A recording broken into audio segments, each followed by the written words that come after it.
జగన్కి సంబంధించినటువంటి ఇష్యూ ఏంటంటే అంటే వాస్తవంగా నిన్న సభకి వెళ్ళారు అన్నప్పుడు అంటే ప్రజాస్వామ్యాన్ని కోరుకునే నాలాంటి వాళ్ళందరం కూడా కోరుకునేది ఏంటంటే ముగ్గురు ఈ తరపు నాయకులు Lokesh, Pawan Kalyan, Jaganmohan Reddy. Jagan MLA, Lokesh MLA, Pawan Kalyan MLA. ఇదివరకు అయితే ఒక ప్రాబ్లం ఉంది.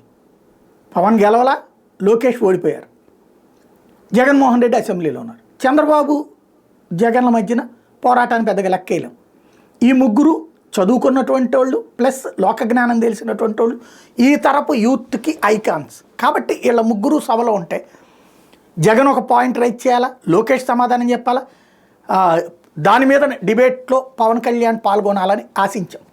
తీరా చూస్తే ముగ్గురు అసెంబ్లీలో అయితే ఉన్నారు, కానీ జగన్ అసెంబ్లీకి రాను పొమ్మన్నాడు, లోకేష్ అక్కడే ఉంటారు, పవన్ కళ్యాణ్ ఉంటారు, ఇద్దరు అధికార పక్షమే కాబట్టి ఉంటారు.